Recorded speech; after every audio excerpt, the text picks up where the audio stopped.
서울 변두리 좁은 골목길 끝에 자리 잡은 허름한 포장마차에서 은은한 불빛이 새어 나왔습니다. 비가 내리는 밤거리는 쓸쓸했지만 이 작은 포장마차만큼은 언제나 따뜻함이 넘쳐났죠. 강철우는 78살의 나이에도 불구하고 매일 새벽부터 자정까지 이곳을 지키고 있었어요. 시블리튜브 오늘의 이야기 시작하겠습니다. 그 전에 잠깐 구독, 좋아요, 알림 설정 부탁드립니다. 주름진 손으로 능숙하게 술병을 따르는 모습은 마치 오랜 시간 동안 완성된 예술과도 같았습니다. 아이고, 선생님. 오늘도 비가 많이 오네요. 단골 손님인 택시기사 박 씨가 비에 젖은 모자를 털며 들어왔어요. 강철우는 묵묵히 소주병을 꺼내며 미소를 지었습니다. 비 오는 날엔 뜨끈한 오뎅 국물이 최고지. 한 그릇 줄까? 강철우의 목소리는 부드러웠지만 그의 눈빛만큼은 70대의 노인이라고 믿기 어려울 정도로 예리했어요. 포장마차 구석에 걸린 낡은 사진 한 장이 있었는데 젊은 시절의 강철우가 군복을 입고 있는 모습이었죠. 사진 속 그는 지금과는 달리 날카로운 눈매와 단단한 체격을 가진 젊은이였습니다. 이 사진 좀 봐. 철우 씨 젊었을 때는 정말 다른 사람 같네. 어느 손님이 문득 사진을 가리켰어요. 강철우는 잠시 그 사진을 바라보다가 쓴웃음을 지었습니다. 세월이 참 빠르지. 벌써 50년도 더 된 사진이라니.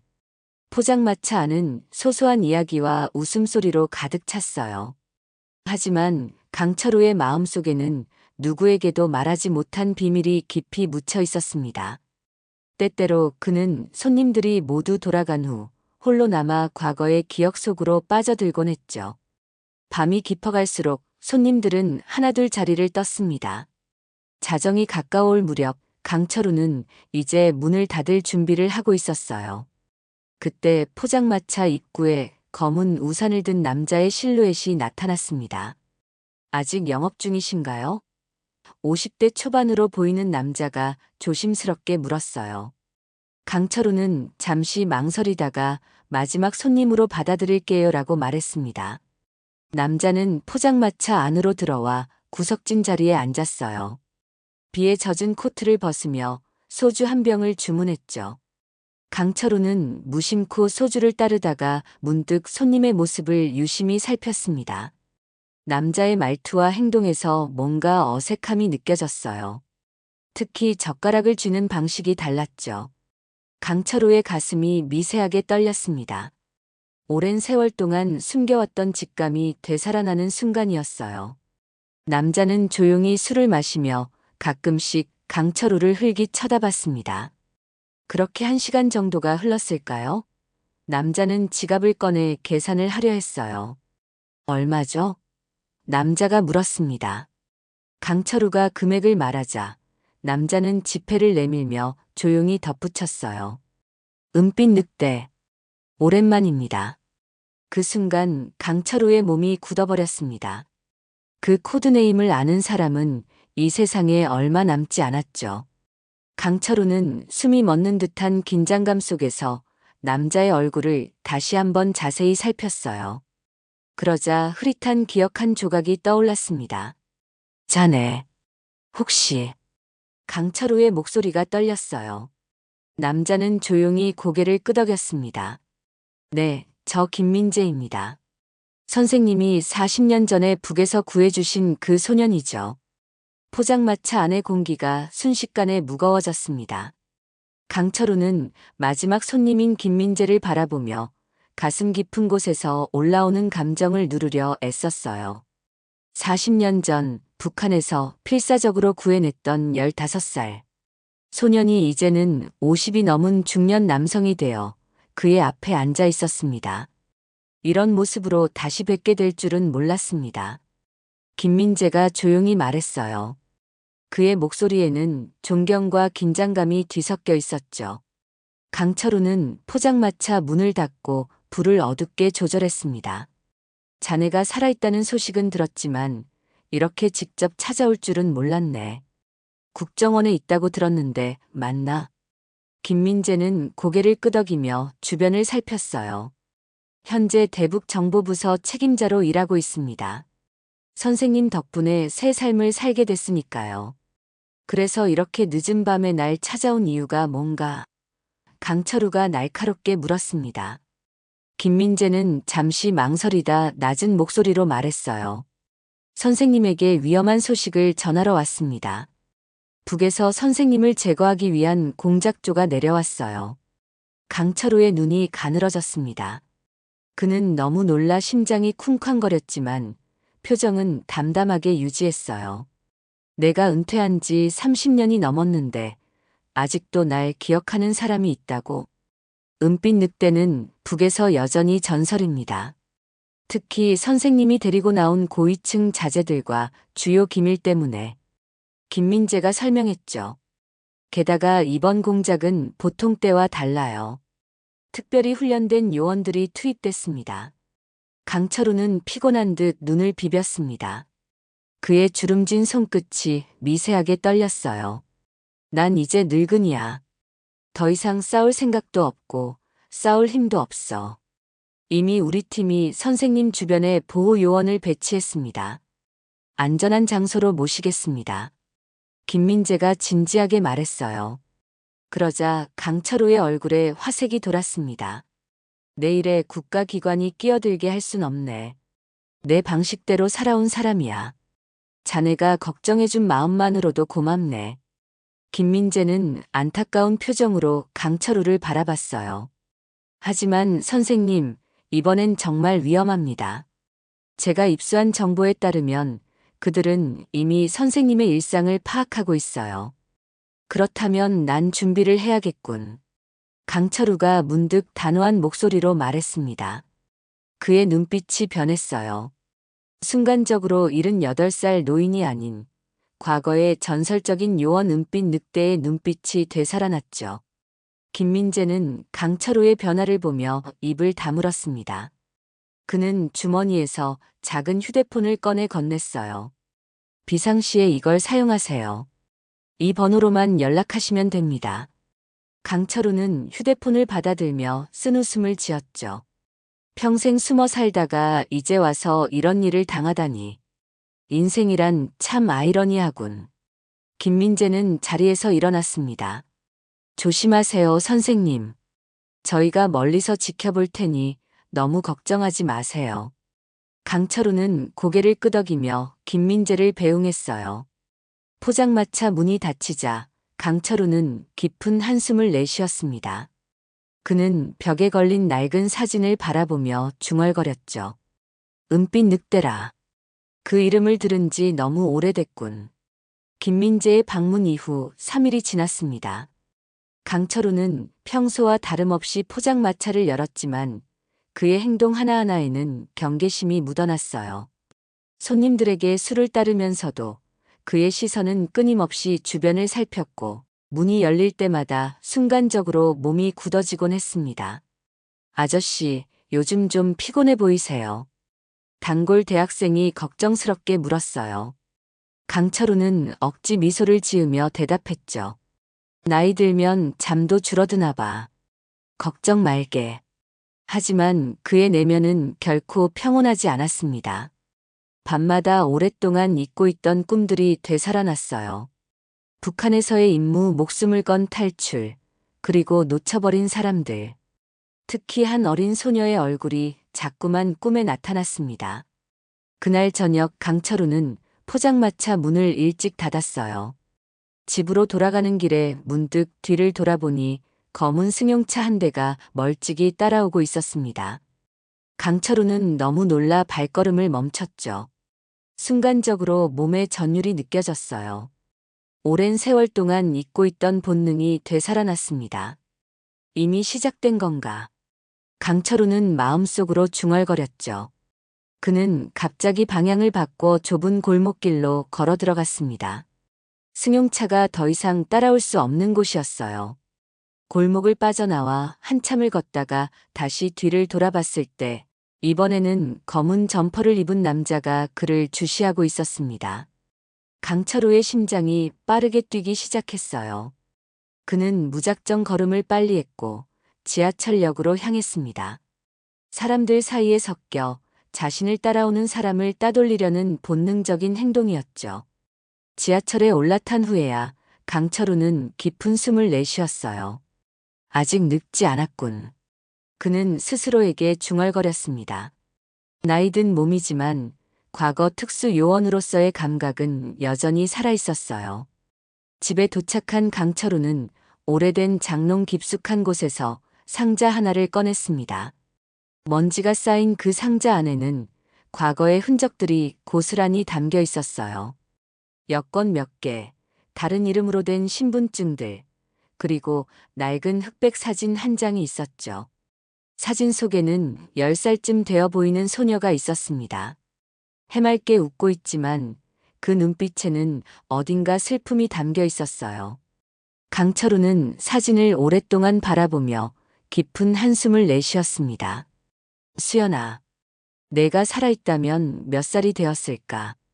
강철우의 목소리가 떨렸어요. 널 구하지 못해서 정말 미안하다. 그는 사진을 다시 상자에 넣으려다가 문득 멈췄습니다. 대신 지갑에 조심스럽게 넣었어요.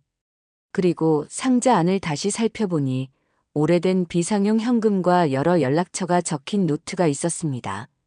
다시는 이런 것들을 꺼내지 않을 거라 생각했는데 강철우가 쓸쓸하게 중얼거렸어요.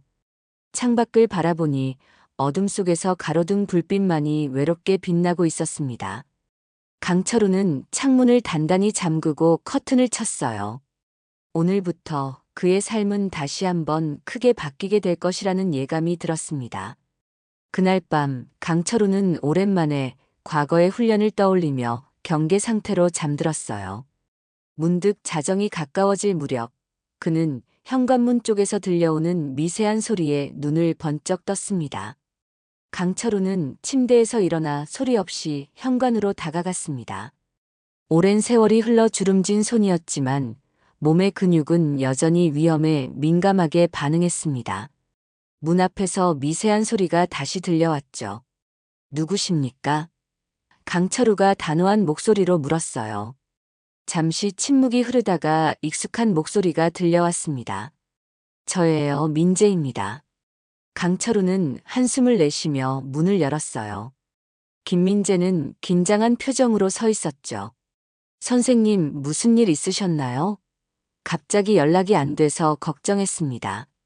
자네가 왜 이 시간에? 강철우가 혼란스러운 표정으로 말했어요. 김민재는 조심스럽게 집 안으로 들어왔습니다. 우리 팀이 선생님 주변에서 이상한 움직임을 포착했어요. 누군가 선생님을 감시하고 있습니다. 강철우는 고개를 끄덕였어요. 나도 알아챘네. 오늘 집으로 오는 길에 누군가 날 미행하는 것 같았어. 김민재의 얼굴이 굳어졌습니다. 그들이 생각보다 빨리 움직이고 있어요. 선생님, 이제는 정말 안전한 곳으로 모셔야겠습니다. 강철우는 창가로 다가가 커튼 사이로 밖을 내다봤어요. 어둠 속에서 가로등 아래 서 있는 검은 실루엣이 보였습니다. 민재야, 난 그동안 조용히 살아왔네. 누구에게도 피해를 주지 않으려고 노력했어. 하지만 이제는 그럴 수 없게 됐군. 김민재는 강철우의 어깨에 손을 얹었어요. 선생님, 이건 선생님 잘못이 아닙니다. 북한 정권은 과거의 일을 절대 잊지 않아요. 강철우는 낡은 소파에 앉아 깊은 생각에 잠겼습니다. 40년 전의 기억이 물밀듯이 밀려왔어요. 그때 북한에서의 마지막 임무가 떠올랐죠. 그는 고위 관료의 아들을 남한으로 데려오는 임무를 맡았었습니다. 그 과정에서 만난 한 소녀의 얼굴이 강철우의 마음에 깊은 상처로 남아 있었어요. 민재야, 내가 너를 데리고 나올 때 함께 구하려 했던 소녀를 기억하나? 강철우가 조용히 물었습니다. 김민재의 눈빛이 흔들렸어요. 수연이요? 물론 기억합니다. 그날 우리가 국경을 넘을 때.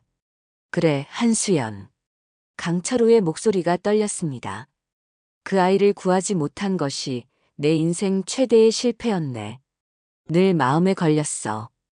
김민재는 무거운 표정으로 고개를 숙였어요. 그때 상황으로는 어쩔 수 없었습니다. 우리가 붙잡혔다면 모두 죽었을 거예요. 강철우는 지갑에서 낡은 사진을 꺼냈습니다. 이 사진이 내가 가진 유일한 흔적이네. 수연이가 살아있다면 지금쯤 48살이겠지. 김민재는 깜짝 놀란 표정으로 사진을 바라봤어요. 선생님, 혹시 이 사진? 그때 갑자기 창문 밖에서 소란스러운 소리가 들렸습니다. 누군가 집 주변을 맴도는 소리였어요. 강철우의 얼굴이 굳어졌습니다. 그들이 왔어. 강철우가 낮은 목소리로 말했어요.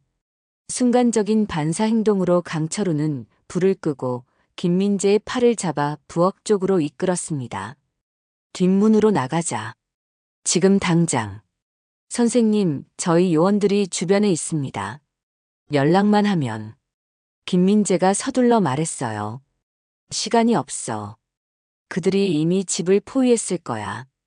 강철우가 단호하게 말했습니다. 두 사람은 조용히 부엌 뒷문을 통해 빠져나왔어요. 어두운 골목길로 들어서는 순간 검은 옷을 입은 남자 2명이 그들 앞에 나타났습니다. 민재야, 내 뒤로 물러나. 강철우가 외쳤어요. 첫 번째 남자가 강철우를 향해 달려들었습니다. 70대 노인을 쉽게 제압할 수 있을 거라 생각했던 그 남자의 얼굴에 갑자기 당혹감이 스쳤어요. 강철우는 놀라운 반사신경으로 공격을 피하고 오래전 익혔던 태권도 동작으로 정확하게 상대의 급소를 가격했습니다. 남자가 비틀거리며 뒤로 물러났죠. 아직 녹슬지 않았군. 강철우가 중얼거렸어요. 김민재도 재빨리 움직여 두 번째 남자를 제압했습니다. 그러나 곧 더 많은 발소리가 주변에서 들려왔어요. 서둘러야 합니다. 김민재가 강철우를 끌고 좁은 골목길로 향했어요. 그들이 골목을 빠져나와 주차된 차에 도착했을 때 갑자기 뒤에서 누군가 달려오는 소리가 들렸습니다. 김민재가 몸을 돌리는 순간 날카로운 물체가 그의 어깨를 스쳤어요. 김민재가 신음하며 어깨를 움켜쥐었습니다. 괜찮나? 강철우가 걱정스럽게 물었어요. 찰과상입니다. 심각하진 않아요. 김민재가 이를 악물며 대답했습니다. 강철우는 재빨리 운전석에 올라 시동을 걸었어요. 오랜만에 운전대를 잡았지만 그의 운전 솜씨는 여전히 날카로웠습니다. 차는 빠르게 골목을 빠져나갔고 뒤에서 추격하는 차량의 헤드라이트가 보였어요. 그들이 따라오고 있어. 강철우가 백미러를 통해 확인했어요. 김민재는 고통을 참으며 주머니에서 휴대폰을 꺼냈습니다. 지원을 요청할게요. 안 돼. 강철우가 단호하게 말했어요. 더 많은 사람이 위험해질 수 있어. 내가 처리하겠네. 강철우의 아파트를 떠난 두 사람은 서울의 밤거리를 질주했습니다. 강철우는 놀라운 침착함으로 상황을 파악했어요. 수십 년 동안 잠들어 있던 요원으로서의 본능이 완전히 깨어난 순간이었죠. 이렇게 차를 몰면 너무 눈에 띕니다. 사람이 많은 곳으로 가는 게 좋겠어요. 김민재가 긴장된 목소리로 말했습니다. 강철우는 핸들을 돌려 강남 번화가 쪽으로 방향을 틀었어요. 사람 많은 곳에서 그들도 함부로 행동하지 못할 거야. 차가 신호등에 멈췄을 때 백미러로 그들을 쫓는 검은 세단이 점점 가까워지는 것이 보였습니다. 강철우의 이마에 땀방울이 맺혔어요. 78살의 몸이지만 위기 상황에서는 놀라운 힘과 집중력을 발휘했습니다. 신호가 바뀌자마자 좌회전하고 바로 다시 우회전하세요. 김민재가 조용히 지시했어요. 강철우는 김민재의 말대로 차를 몰았습니다. 복잡한 골목길을 빠르게 통과하며 그들은 추격자들을 일시적으로 따돌릴 수 있었어요. 한참을 달린 후 강철우는 한적한 주택가의 좁은 골목에 차를 세웠습니다. 여기서 차를 바꿔야 해요. 김민재가 말했어요. 강철우는 주변을 살폈습니다. 어떻게 차를 구하지? 김민재는 전화를 꺼내 짧게 통화했어요. 곧 우리 사람이 도착할 겁니다. 잠시만 기다려주세요. 10분 후 평범한 회색 승용차 한 대가 그들 앞에 멈춰 섰습니다. 국정원 요원으로 보이는 젊은 남자가 내려 김민재에게 열쇠를 건넸어요. 감사합니다.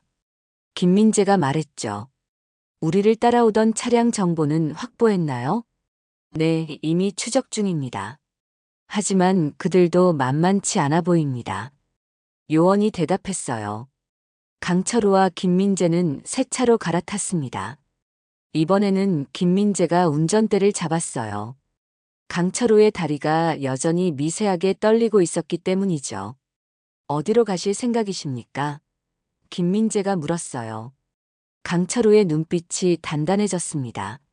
내 오래된 안전가옥이 있네. 아마 그들도 모를 거야. 차가 서울 외곽으로 향하는 동안 강철우는 문득 자신이 다시 과거로 돌아간 듯한 기분을 느꼈어요.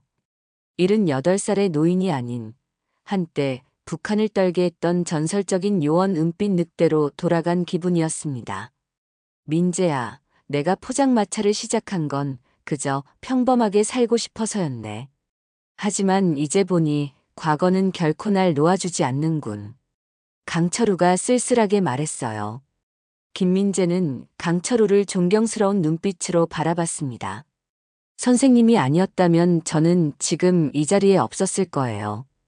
그때 선생님이 저를 구해주셨듯이 이번에는 제가 선생님을 지키겠습니다.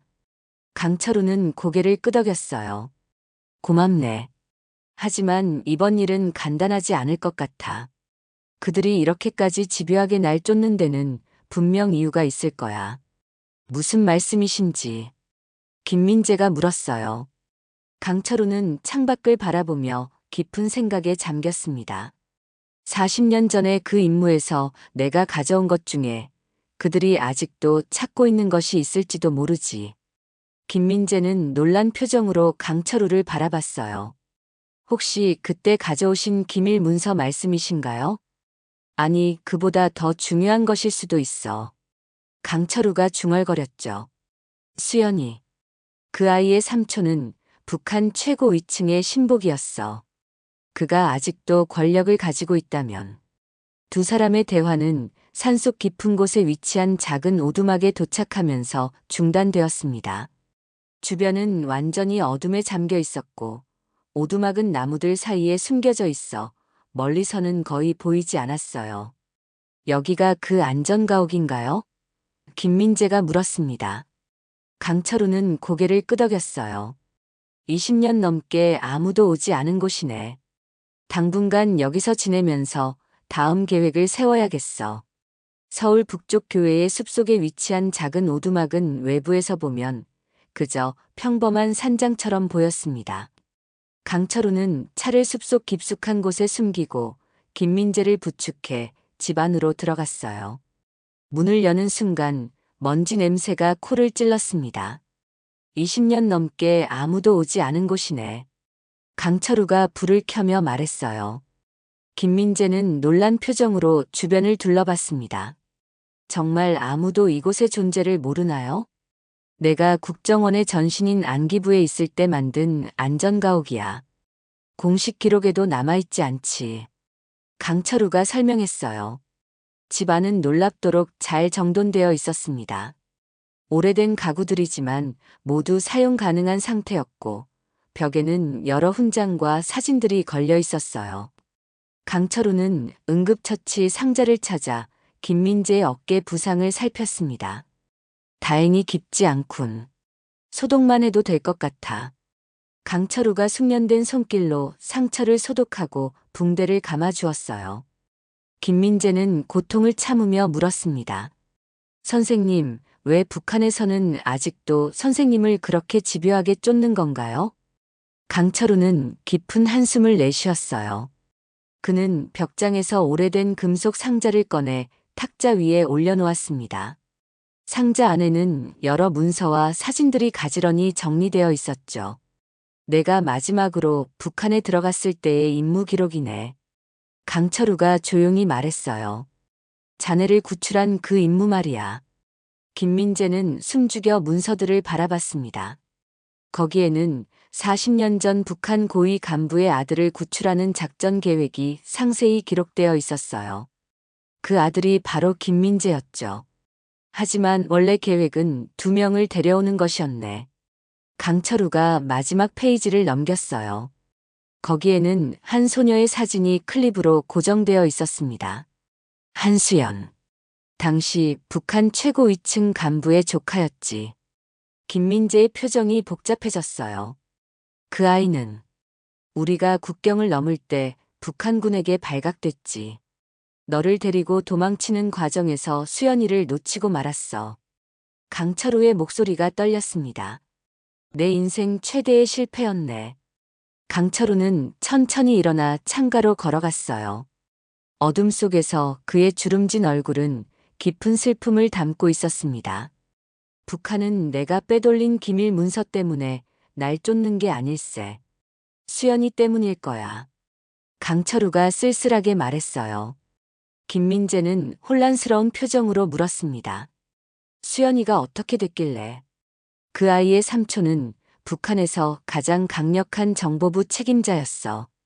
수연이를 구하지 못한 것이 이렇게 오랜 세월이 지나도 날 괴롭히는 이유지. 강철우의 눈에서 눈물이 맺혔어요. 그 아이가 어떤 삶을 살았을지.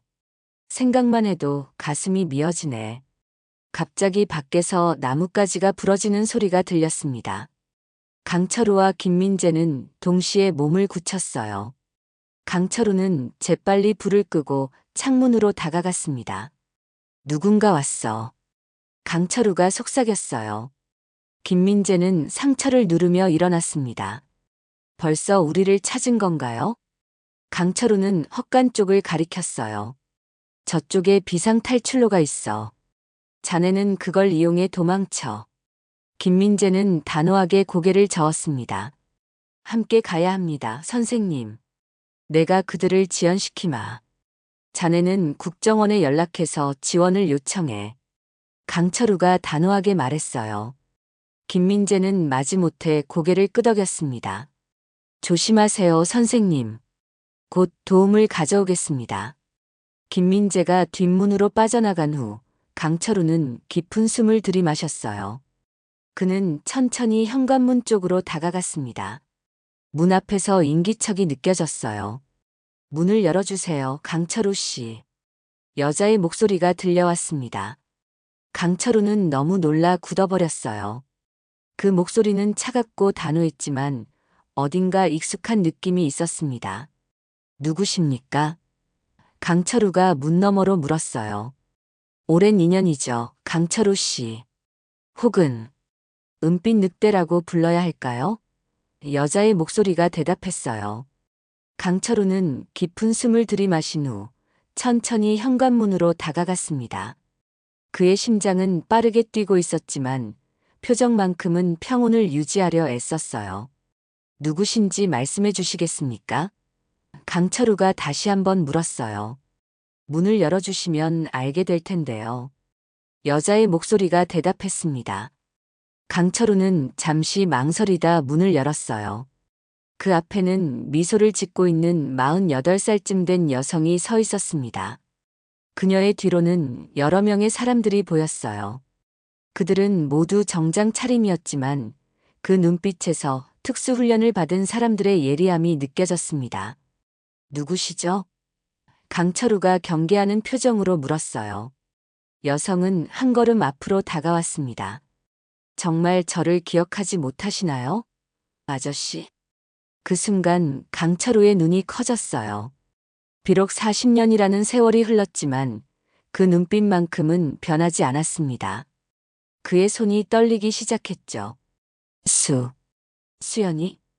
강철우의 목소리가 떨렸어요. 여성은 담담하게 고개를 끄덕였습니다. 한수연입니다. 아저씨가 버리고 간 그 소녀죠. 강철우는 너무 놀라 몸이 굳어버렸어요. 그의 앞에 서 있는 여성은 40년 전 그가 구하지 못했던 10살 소녀가 분명했습니다. 하지만 그녀의 눈빛은 차갑고 무감정했죠. 난 널 버린 게 아니야. 구하려고 했던 거야. 강철우가 떨리는 목소리로 말했어요. 한수연은 비웃듯 웃었습니다. 40년 동안 그렇게 자신을 위로하셨나요? 저는 그날 이후로 지옥 같은 삶을 살았습니다. 강철우는 한수연의 눈을 똑바로 바라봤어요. 거기에는 깊은 증오와 분노가 가득했습니다. 그는 천천히 손을 내렸죠. 들어오게. 강철우가 문을 더 넓게 열었어요. 그는 이미 모든 것을 포기한 듯한 표정이었습니다. 한수연은 고개를 끄덕이며 부하들에게 손짓했어요. 둘은 밖에서 기다려. 나머지는 주변을 살피고. 강철우와 한수연 단둘이 거실에 남겨졌습니다. 창문으로 달빛이 스며들어 두 사람의 그림자를 길게 드리웠어요. 강철우는 천천히 소파에 앉았고 한수연은 그 앞에 서 있었습니다. 40년이 지났는데도 아저씨는 그때 그 모습 그대로네요. 한수연이 차가운 목소리로 말했어요. 물론 늙기야 했지만 그 눈빛은 변하지 않았어요. 강철우는 깊은 한숨을 내쉬었습니다. 넌 정말 많이 변했구나. 그때 그 해맑던 소녀는 어디 갔지? 그 소녀는 아저씨가 버리고 간 그날 죽었어요. 한수연의 목소리에 분노가 실렸어요. 당신이 떠난 후 저는 배신자의 가족이라는 낙인이 찍혔습니다. 고문과 신문, 정치범 수용소. 모든 고통을 겪었죠. 강철우의 눈에서 눈물이 흘러내렸습니다. 정말 미안하다, 수연아. 그날 상황이 너를 두고 떠나는 게 내 인생 최대의 실패였어. 한수연은 빈정거리며 웃었어요. 아저씨의 실패가 저에겐 평생의 고통이었습니다. 하지만 저는 살아남았어요. 그리고 강해졌죠. 특수정보원으로 훈련받아 최고의 공작원이 되었습니다. 그들이 널 이렇게 만들었구나. 강철우가 고개를 떨구며 말했어요. 갑자기 뒷방에서 소리가 들렸습니다. 한수연의 표정이 날카로워졌어요. 누구 있나요? 내 동료야. 강철우가 담담하게 말했습니다. 내가 날 잡으려면 그를 먼저 보내줘. 이건 우리 둘 사이의 일이니까. 한수연은 잠시 망설이다가 고개를 끄덕였어요. 그녀가 뒷방으로 향했을 때 김민재는 이미 창문을 통해 빠져나간 뒤였습니다. 그는 도망쳤군요. 한수연이 냉정하게 말했어요. 상관없습니다. 오늘의 목표는 당신이니까요. 강철우는 천천히 일어났습니다. 수연아, 넌 이미 내 마음속에서 날 수천 번 죽였다. 하지만 정말 내가 원하는 건 그게 아닐 거야. 날 모르는 척하지 마세요. 한수연이 갑자기 소리쳤어요. 그녀의 눈에 눈물이 고였습니다. 당신은 내가 얼마나 당신을 믿었는지 알아요? 아저씨가 나를 구하러 다시 올 거라고. 매일 밤 기도했다고요. 강철우는 슬픈 표정으로 한 걸음 다가갔어요. 그래, 난 내게 약속했지. 그리고 그 약속을 지키지 못했어. 그래서 평생 후회하며 살았단다. 한수연은 주머니에서 작은 녹음기를 꺼냈습니다. 이제는 너무 늦었어요. 저는 임무를 완수하러 왔습니다. 그렇게 해라. 내가 내게 저지른 일에 대한 대가를 치르겠다. 강철우가 두 팔을 벌렸어요. 하지만 그 전에 내게 한 가지만 물어보고 싶구나. 넌 정말 행복했니, 수연아? 그 말에 한수연의 손이 떨렸습니다. 그녀의 눈에서 눈물이 흘러내렸어요. 행복? 그런 건 생각해 본 적 없어요. 내가 너를 데려오지 못한 건 내 삶을 망쳤어. 하지만 지금이라도 내가 선택할 수 있어. 강철우가 부드럽게 말했습니다. 내가 날 체포하면 너도 자유로워질 수 없을 거야. 한수연은 흔들리는 눈빛으로 강철우를 바라봤어요. 녹음기를 든 그녀의 손이 점점 더 심하게 떨렸습니다. 수연아, 내가 너에게 40년 전에 해주지 못했던 말이 있단다. 강철우가 한 걸음 더 다가갔어요. 미안하다. 정말 미안하다. 그 순간 한수연의 눈에서 눈물이 본물 터지듯 쏟아졌습니다. 오랫동안 굳게 닫아두었던 감정의 빗장이 풀린 것이었어요. 그녀는 녹음기를 바닥에 떨어뜨렸죠. 왜? 왜 이제 와서? 한수연이 흐느끼며 무릎을 꿇었어요. 강철우는 천천히 다가가 그녀의 어깨를 감싸 안았습니다. 내가 살아있어서 정말 다행이구나. 이제라도 너를 찾게 되어서. 밖에서 갑자기 소란스러운 소리가 들렸어요. 국정원 요원들이 현장에 도착한 것이었습니다. 김민재가 지원을 요청한 것이 분명했죠. 한수연의 부하들은 이미 제압되고 있었어요. 시간이 없어. 강철우가 한수연의 손을 잡았습니다. 이제 내가 선택할 차례야. 여기서 새 삶을 시작할 수도 있고 돌아갈 수도 있어. 한수연은 혼란스러운 표정으로 강철우를 바라봤어요. 40년간의 증오와 분노가 한순간에 무너지고 그 자리에는 어린 시절에 상처받은 소녀만이 남아 있었습니다. 저는 돌아갈 수 없어요. 한수연이 떨리는 목소리로 말했어요. 저 같은 배신자는 즉시 처형돼요. 현관문이 열리고 김민재가 들어왔습니다. 그는 한수연과 강철우를 번갈아 바라보며 상황을 파악했어요. 선생님. 김민재가 조심스럽게 불렀죠. 강철우는 김민재를 바라보며 고개를 끄덕였습니다. 민재야, 이 사람을 부탁한다. 그녀에게 새 삶을 줄 수 있겠지? 김민재는 잠시 망설이다가 고개를 끄덕였어요. 할 수 있는 한 최선을 다하겠습니다. 강철우는 마지막으로 한수연의 어깨를 토닥였습니다. 이제 자유롭게 살아라, 수연아. 내가 원하는 삶을 살아. 그리고 그는 돌아서서 조용히 산장을 빠져나갔어요. 김민재가 그를 따라 나섰지만 강철우는 손을 들어 그를 막았습니다. 나를 찾지 마라. 이제 은빛 늑대는 정말로 사라질 때가 됐어. 강철우는 어둠 속으로 천천히 걸어갔습니다. 그의 뒷모습은 점점 작아지다가 마침내 숲속에 사라졌어요. 김민재는 그 자리에 서서 오랫동안 강철우가 사라진 방향을 바라봤습니다. 몇 주 후 서울의 작은 공원 벤치에 한 노인이 앉아 있었어요. 강철우는 평화로운 표정으로 아이들이 뛰노는 모습을 바라보고 있었습니다. 그의 곁으로 한 여성이 다가와 조용히 앉았어요. 아직 적응 중이에요. 한수연이 조심스럽게 말했습니다. 강철우는 미소를 지었어요. 시간이 필요한 법이지. 하지만 이제 우리에겐 그 시간이 있어. 한수연은 조심스럽게 강철우의 손을 잡았습니다. 그때 아저씨가 데려가려 했던 이유가 있었나요? 강철우는 고개를 끄덕였어요. 내 어머니의 부탁이었어. 그녀는 내가 자유롭게 살기를 바랐거든. 한수연의 눈에 다시 눈물이 고였습니다.